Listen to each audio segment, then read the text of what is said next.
कल हम लोग एक्सरसाइज 6.3 के 9 तक क्वेश्चन कर चुके थे और अब हम उसके आगे के क्वेश्चन कर रहे हैं। Question number 10। फिगर उसमें है नहीं, फिगर हम लोग बनाएंगे।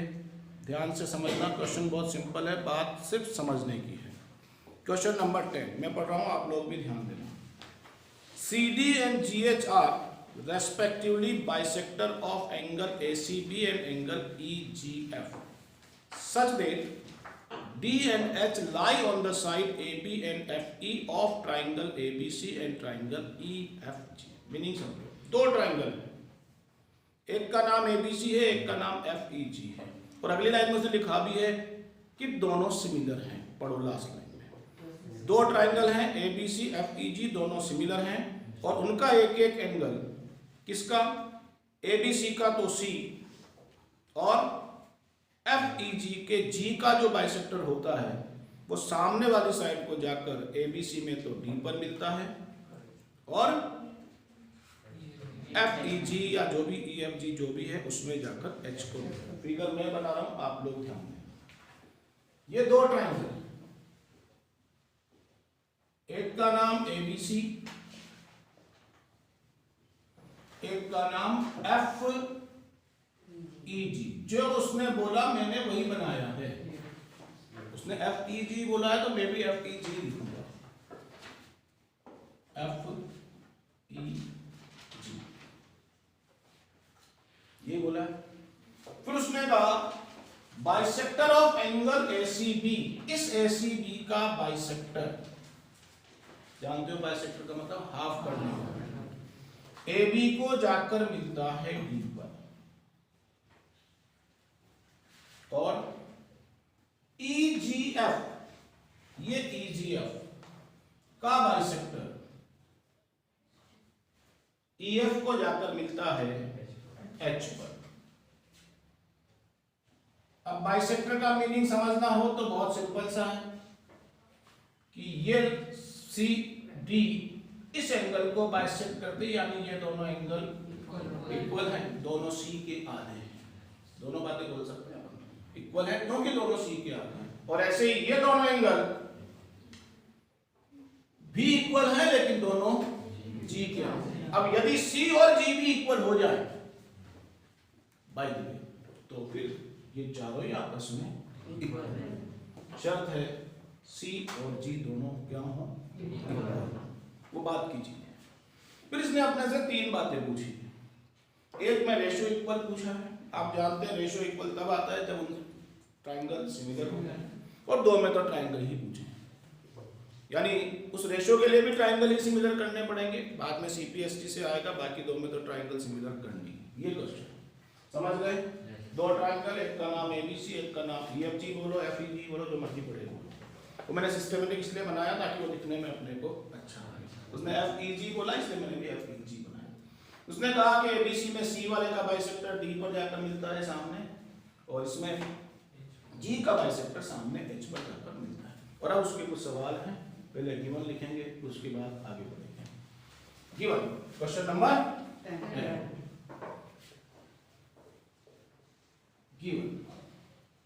उसने ये भी कहा ये दोनों सिमिलर हैं, तो मैं वहीं से शुरू कर रहा हूं।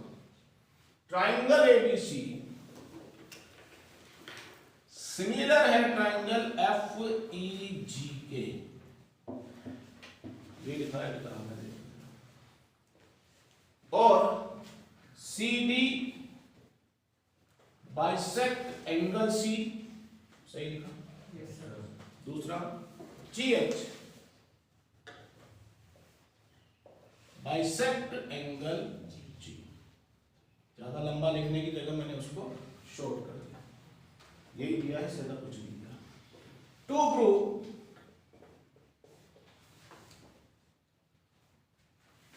अब इसने तीन बातें पूछी, तीनों लिख ले या एक एक करके लिखेंगे? नहीं, तीनों ही लिख लो, फिर बाद में एक एक लिखते रहेंगे। फर्स्ट बोलो,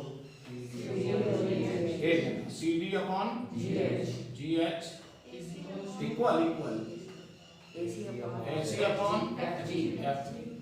ये तो फर्स्ट।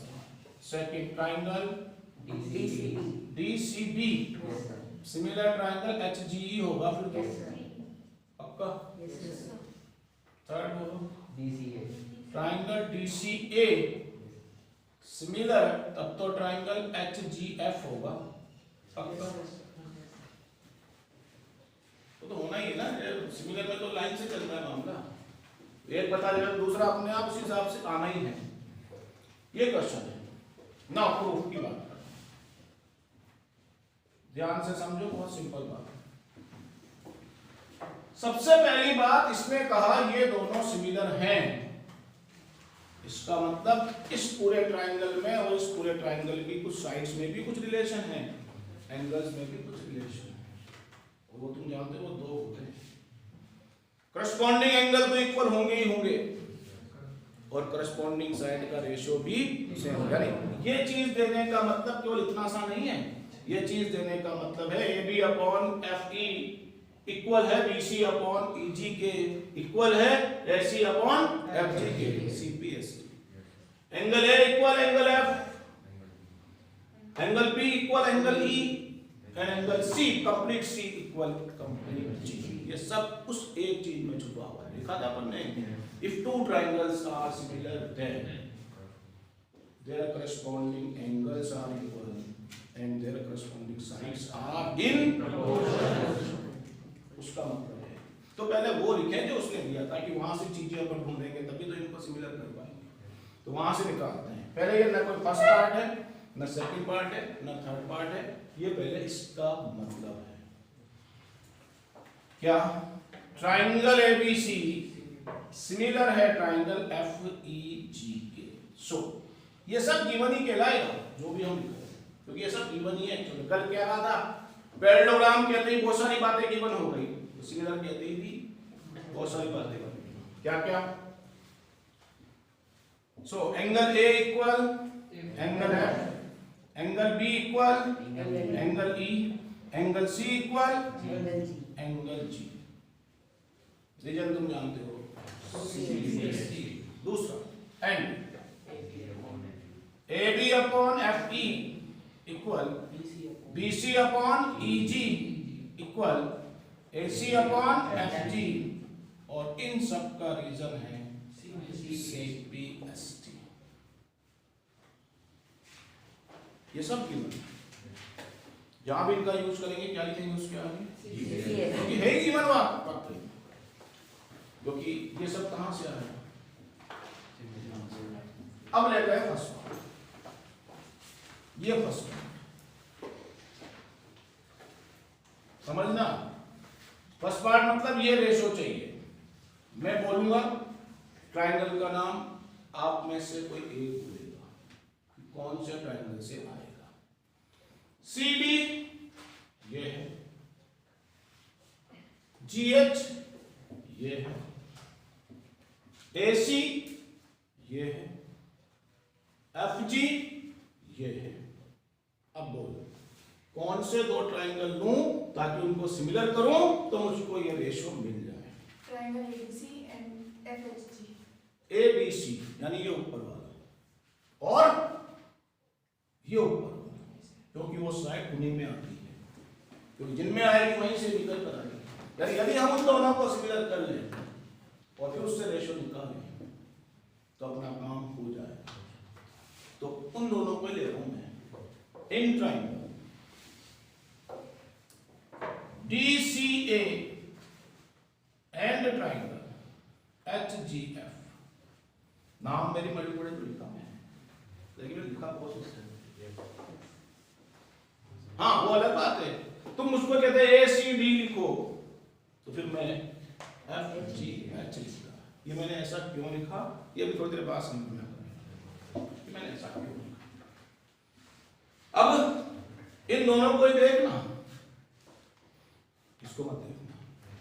ऊपर वाले का एंगल A,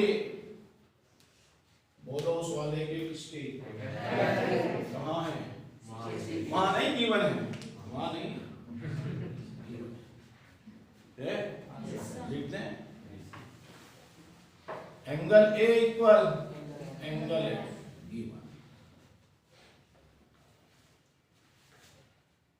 अब एक और एंगल चाहिए बस, इसमें तो खत्म हो जाएगा कहां है? ये पूरा सी और ये पूरा जी दोनों इक्वल है।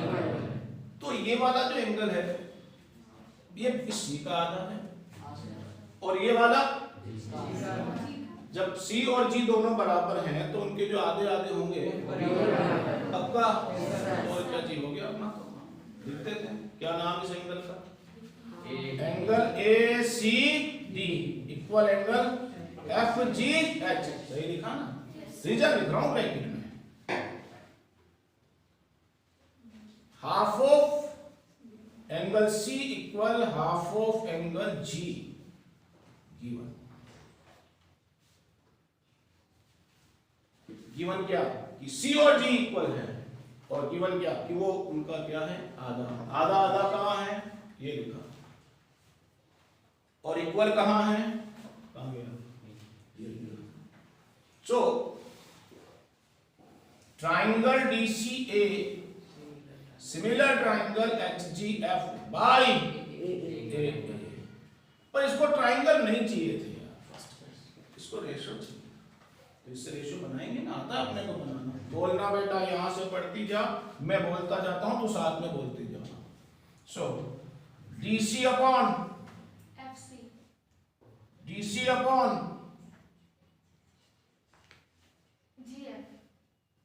GF इसके साथ ये तो HG पूरा बोलना सही। HGA है ना? CA upon DA upon H। Reason ढूंढो इसमें क्या वो दो है क्या जो हमको चाहिए? मिलाओ। CD है, DC होगा। GH है, AC है, GF है, हो गया ना? और सही करते हैं। CD अपॉन GH इक्वल ये पहला ये रेशो लाने के लिए सिमिलर तो जरूरी है क्योंकि रेशो सिमिलर नहीं इक्वल होता है। ये तो नाम तो चेंज करते रहते हैं, कोई दिक्कत नहीं। AB को BA लिखें तो उसमें कोई इंडिविजुअल में क्या फर्क पड़ता है? आपसे कोई A से B नापो, कोई कहते नहीं मैं तो B से A नापूंगा, आएगा 5 ही। तो बोलने का फर्क है कि कोई कैसे बोल रहा है कोई कैसे नहीं, आना तो उतना ही है। सेकंड पार्ट पर आ जाए। गिवन वही चीजें हैं, सब कुछ वही है। अब तो मिटा दो ना इसको, तो मिटा देता हूँ तो वहां हो गई सारी बातें है बेटा। क्या पता है यार बेटा, यार मेरे को पता अभी मैं तो अभी फर्स्ट में तो एक एक पढ़ता हूँ बेटा। अभी मैं फर्स्ट ही पढ़ रहा था, अब मैं सेकंड पढ़ रहा हूँ। मैं नहीं पढ़ता थर्ड, मैं थर्ड पढ़ूंगा जब सेकंड। कौन से ट्राइंगल से मिलकर करने नाम बताओ? इन ट्राइंगल है ना? हाँ बोलो। DCB and triangle HGE। DCB यानी ये नीचे वाला आई थिंक, और HGE यानी ये वाला आई थिंक। अब जैसे ऊपर वाले थे वैसे नीचे वाले। इस नीचे वाले का एंगल B एंगल गिवन है, याद करो। तो एक तो लिखी दे, angle B equal angle E। क्या कहूं? और फिर समझ ले होंगे कि जब ये ऊपर ऊपर वाले इक्वल थे तो नीचे वाले भी तो वही हैं, नाम लिख देते हैं। Angle DCB equal angle HGE। Reason लिख रहा हूं। Half of angle C equal half of angle G। ये भी ऊपर वाला पार्ट उसमें यूज किया था, नीचे वाला पार्ट इसमें यूज किया, और एक ही एंगल के पार्ट हों दोनों, ऊपर वाले इक्वल होंगे तो नीचे वाले भी equal. So triangle DCB similar triangle HGE by ये आपका पार्ट नंबर 2।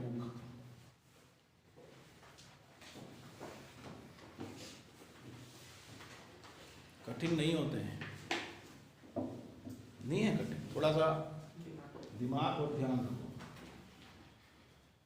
अब पार्ट 3, हाँ बोलो, कौन सा ट्राइंगल चाहिए? DCA और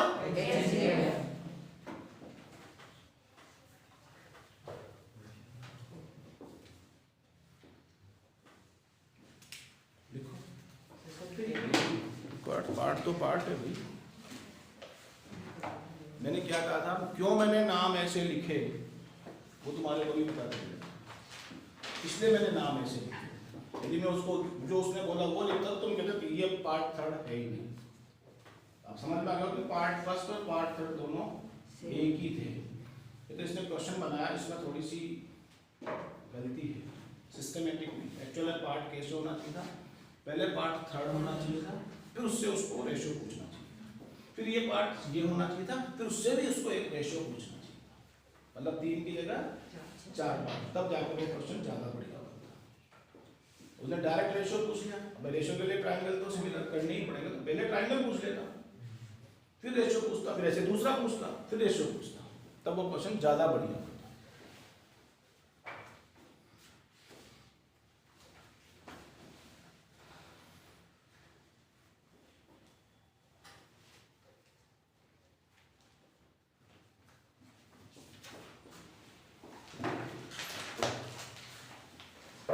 हाँ, क्या कह रहा था बेटा कादरी कि पार्ट 3 हो गया? कहाँ गई कादरी?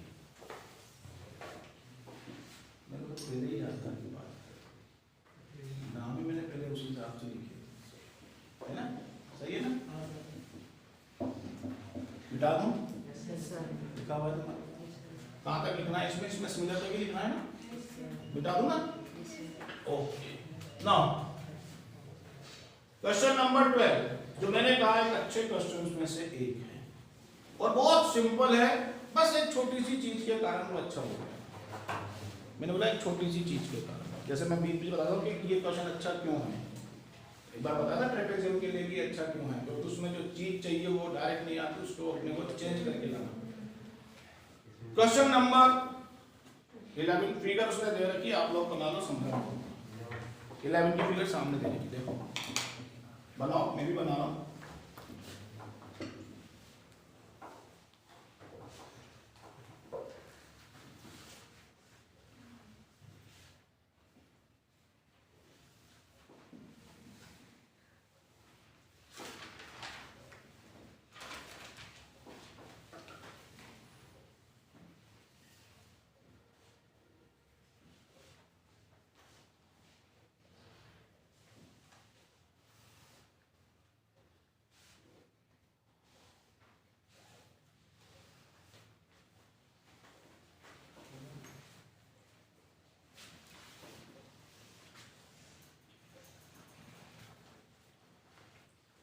बहुत सिंपल और अच्छा क्वेश्चन है, केवल एक चीज के कारण। हो गया? बोलो। हाँ बेटा, लिख देंगे, कोई दिक्कत नहीं है। इस जगह ऊपर लिखने की जरूरत क्या है बेटा, ऐसे ही हो गया।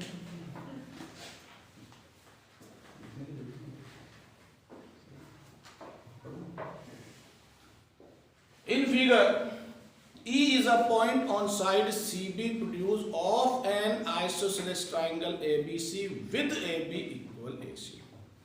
अब इसने ये कहा कि ये ABC एक आइसोसेलेस ट्रायंगल है जिसमें AB और AC दोनों आपस में इक्वल है। ये निशान लगा रहा है AB AC, और उसकी एक साइड CB को आगे बढ़ाया E तक। ये सब इतना बोलना है इसमें। आगे चलें। If AD perpendicular BC, AD perpendicular BC यानी दोनों तरफ 90-90 के angle, and EF perpendicular AC, ये EF परपेंडिकुलर AC यानी यहाँ भी दोनों तरफ 90-90 के angle. Then prove that triangle ABD, triangle ABD, ये triangle ABD सही बनाया मैंने, जिसमें एक एंगल 90 डिग्री है,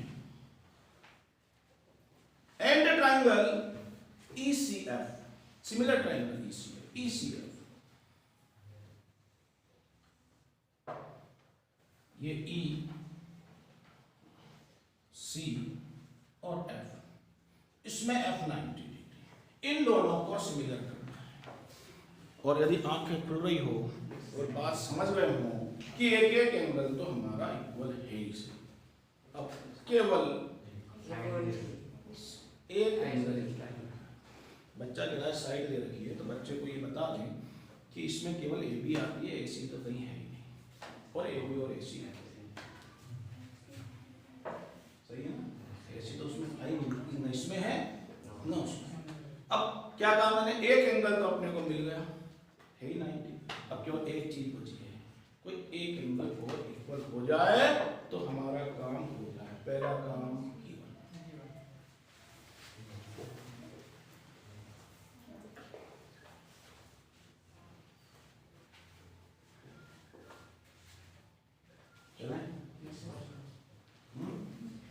क्या बताया, ये बना है दूसरा वाला फिगर, यही है, ऐसा है, 90 कहाँ है इसमें फिगर में, देखो वो तो सही है, ऐसा है, ऐसी शक्ल है क्या उसकी, रखो तब की शक्ल तो मिलनी चाहिए ना। हाँ given in figure ABC is an isosceles triangle, और जब भी आइसोसेलेस बोले या हम बताएं तो जरूर बताओ उसकी कौन सी दो साइड इक्वल है, वरना हम कैसे पता चलेगा। जैसे इसने बोला AB इक्वल AC, नहीं बोलेगा तो हर बच्चा अलग अलग दो पार्ट लेगा, कोई कहेगा मैं तो AB इक्वल BC लूंगा, बोलना पड़ता है कौन सी, और AD परपेंडिकुलर BC दिया है, CB produce to E and EF perpendicular AC, CB produce to E, जो बोला मैंने सब। अभी इसमें वो वाली बात नहीं है कि मैंने कहा क्यों अच्छा है, अभी तो सिंपल सी बात की। टू प्रूव,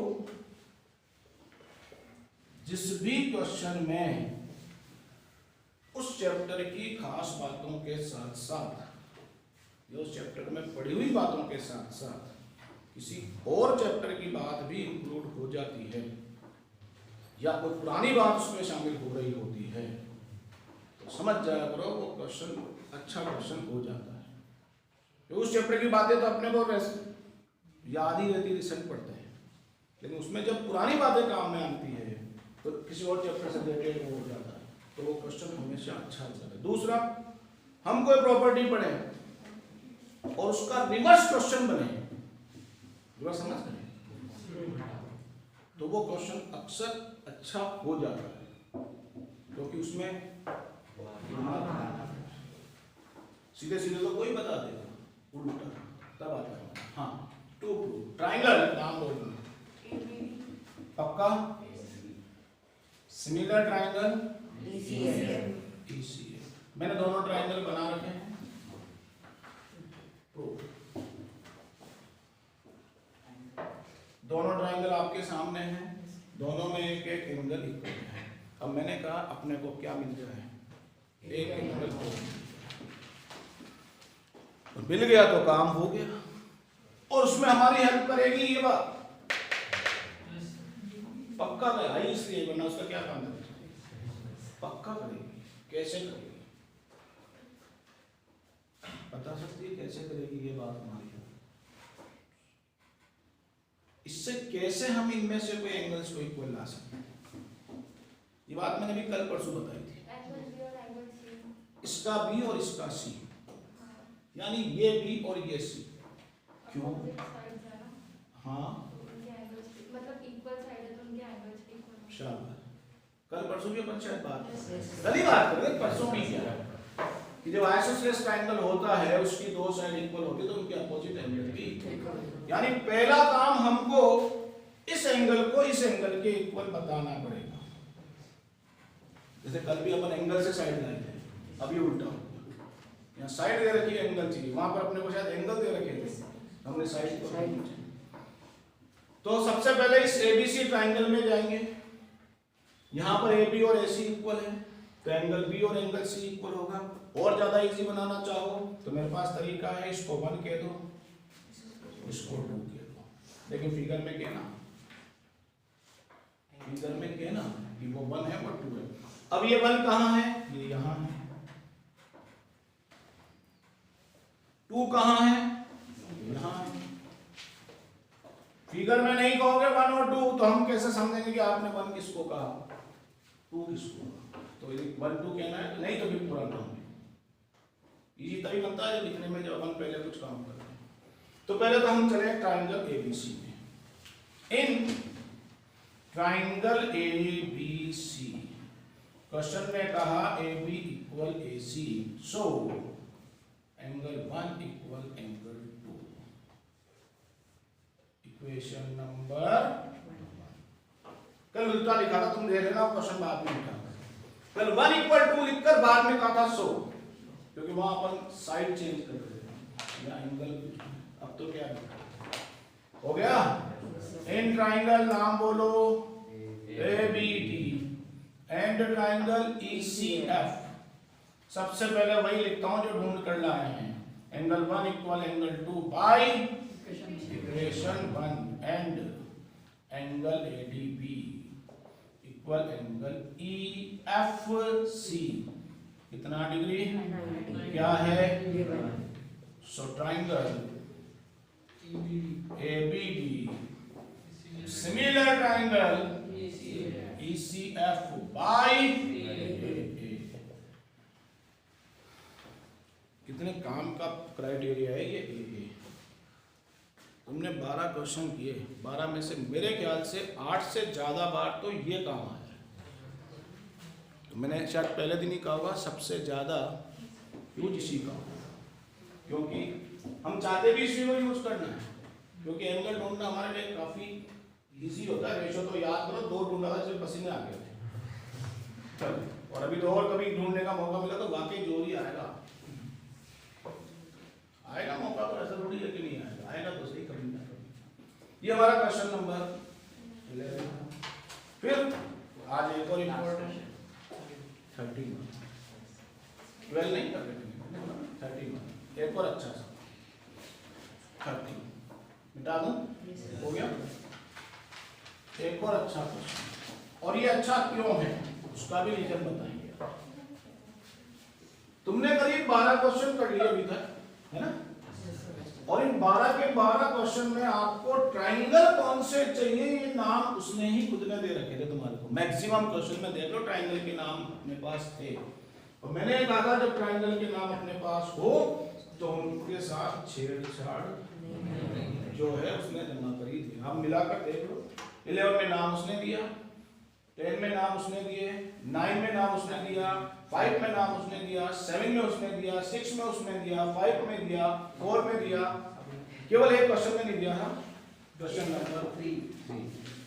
बाकी सब में नाम उसने दिए थे, क्योंकि जब वो नाम देता है तब तो अपने को ज्यादा दिमाग में लेना, मतलब डायरेक्ट अपन नाम ही बोल देते हैं, लेकिन जब नाम नहीं होता है तो थोड़ा दिमाग में होता है। चलो पढ़े 13।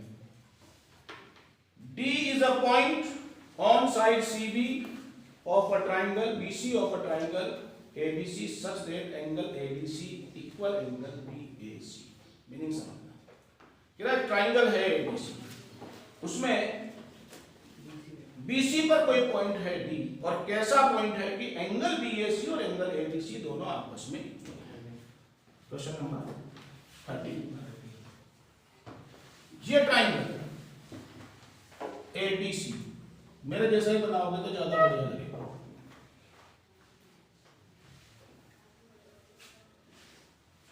नाम क्या बोला, ABC। ये ABC, इसने कहा इस BC पर कहीं कोई पॉइंट है D, कहीं वो एक ऐसा पॉइंट है कि ये जो एंगल BAC है और ये जो एंगल ADC है, मैं नहीं कहता समझ में, सब लिखा है।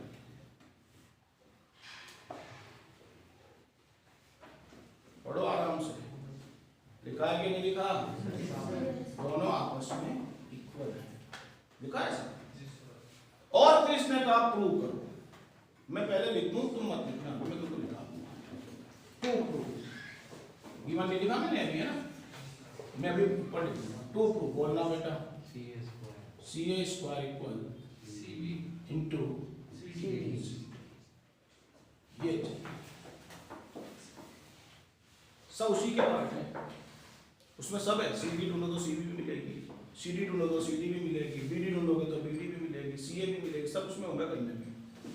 CA नहीं तो ऐसे मान लो, मेरा थोड़ी होता है कि नहीं है? कादिर साहब, ये जो भी चाहता है उसमें है कि नहीं है, मेरा तो ये बताओ। सब है ना? CB चाहिए, CB है, यानी आएंगे तो उन्हीं से। या भी कोई और कहां से लाएगा? 1000 में थोड़ी मिलता है ये क्वेश्चन है। चलें गिवन लिखें पहले।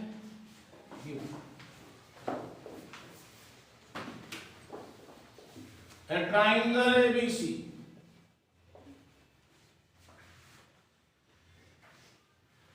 D is a point on BC such that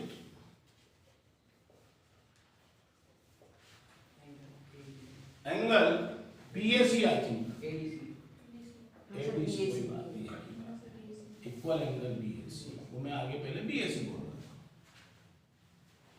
कोई बात। टू प्रूव मैंने लिखा था,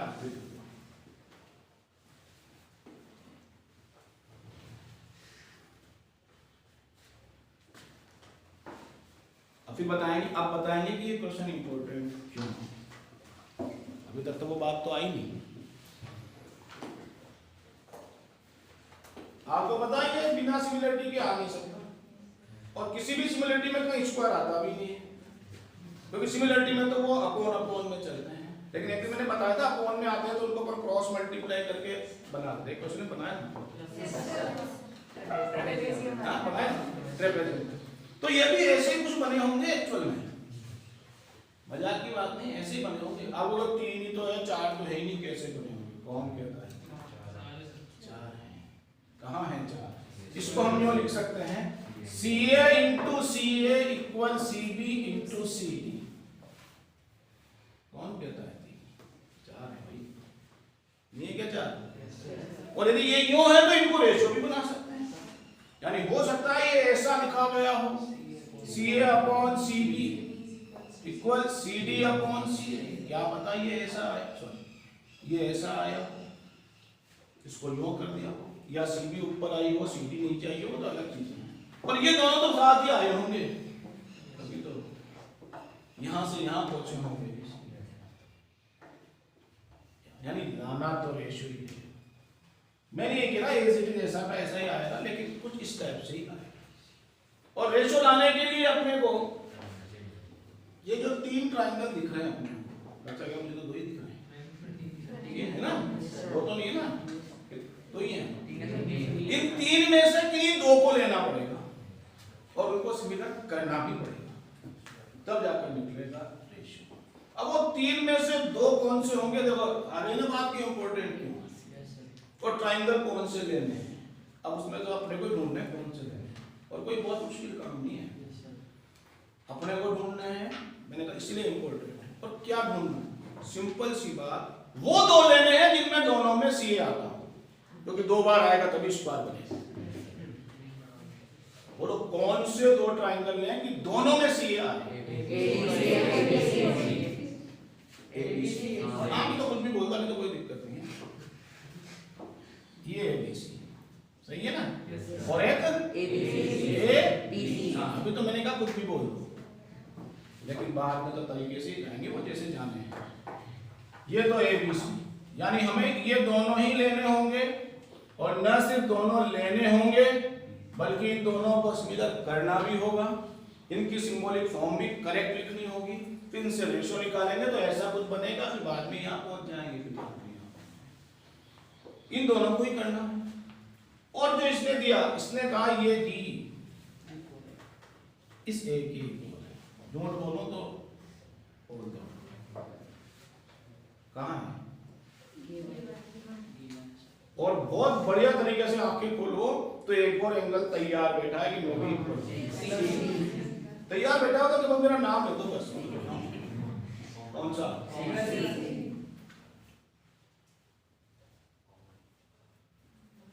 हो गया ट्रायंगल्स में। अब तो बस केवल एक चीज है कि ढंग से नाम लिखते हैं ताकि रेशो सही आ जाए। पहले की तरह नहीं बोले जो पहले तुमने बोल दिया था। पहले तुमने बोला था ABC नहीं है, गलत है। अब आपको यदि बोलना है तो BAC ABC या तो ये या CAB CBA या फिर और जो भी, मतलब बहुत सारे बना सकते हैं। तो तुमको जो ही लिखने बोलो क्या BAC और ABC लिखें। चलो तुम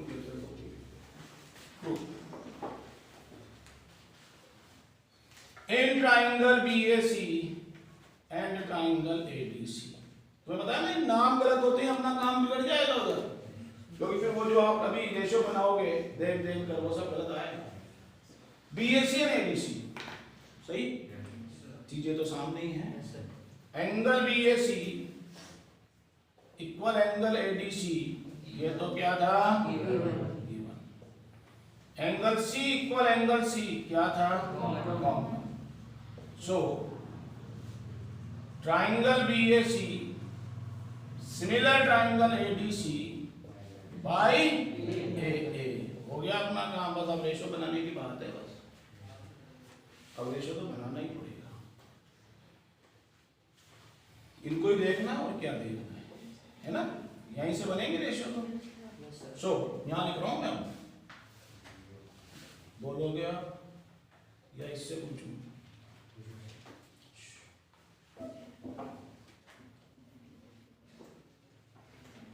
बना बेटा BA upon AD equal AC upon DC equal BC upon AC reason CBSE। कोई दिमाग लगाने की बात होती है क्या इसमें? इसमें कोई दिमाग लगा, एक बार लगा लिया जहां लगाना था कि नाम सही लिख दी, उसके बाद तो रेशो तो लाइन से चलो। अब ढूंढना ये है कि इसमें से कौन से दो लें कि अपने को ये मिल जाए। कौन से दो हैं वो देख लो, लगभग लगभग ऐसा ही आ गया। आ गया वो तो थोड़ा बहुत तो मैंने पहले कहा था ऐसा, लगभग बोला मैंने, ऐसा ही थोड़ा लगभग हो गया काम। और इनको उतार रहा हूं मैं, AC upon DC equal BC upon AC और AC square equal BC into DC।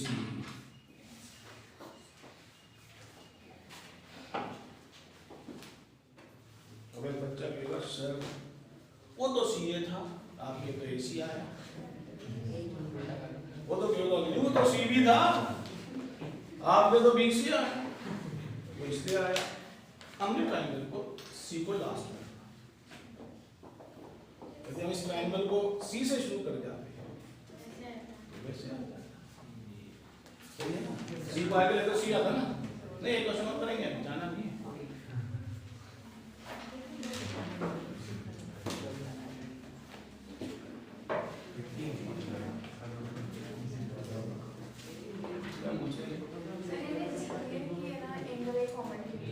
Angle एक कॉमन क्यों नहीं हुआ? आप देखो क्यों नहीं हुआ, खुद देखो। एक पे पूरा A है और एक में उसका एक पार्ट है, इसलिए नहीं। पॉइंट कॉमन है, एंगल कॉमन नहीं है। एंगल कॉमन ऐसे होता है जो इस ट्राइंगल में भी C यहाँ है और पूरे का भी C वही, क्योंकि C पर एक ही एंगल है।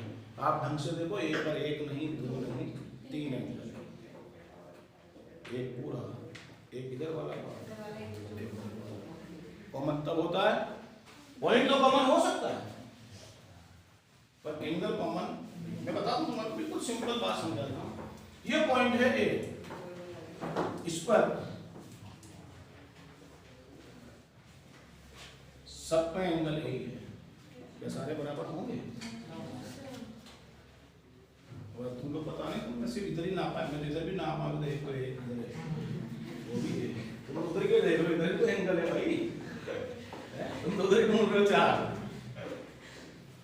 और 4 नहीं उधर भी बहुत सारे हैं, 4 तो पार्ट है केवल, इन दो को मिला दो तो एक और है, इस 3 को मिला दो तो एक और है, हाँ एक पूरा भी है, बहुत सारे, वो सब यही कहलाते हैं, तो common point common, angle common, angle common ऐसे होता है कि वहां पर कोई दूसरा एंगल है नहीं। ठीक, चलें आगे। बिल्कुल सिंपल सा सवाल है, ये एग्जाम में यदि कभी आता है तो मुश्किल से 1 नंबर 2 नंबर इससे ज्यादा होता नहीं है, और है भी बहुत सिंपल सा। Question number 15, a vertical pole of length 6 meter casts a shadow of 4 meter long on the ground। क्या एक पोल है, पोल जानते हो खंबा, 6 मीटर ऊंचा वर्टिकल यानी सीधा, यानी 90 का एंगल बनाते हैं, 6 मीटर लंबा है और उसकी परछाई जमीन पर, परछाई हमेशा जमीन पर, ये मत कहना परछाई यूं कोई चीज होती नहीं है, आपको शेडो कहां दिखती है आपकी जमीन में, यदि अपन ग्राउंड में खड़े हैं तो ये मत कहना तो रूम में दीवार पर दिख रही है, समझ रहे हैं? परछाई हमेशा कहां दिखाई देती है, नापेंगे तो छोटी बड़ी जमीन पर ही दिखाई देती है, यानी shadow always on the ground. किराए पोल है, ये पोल और ये इसकी शेडो, पोल का नाम है बी, शेडो उसकी सीडी सॉरी बीसी, वर्टिकल यानी सीधा, ये 6 मीटर और ये 4 मीटर। ठीक, आगे बढ़े।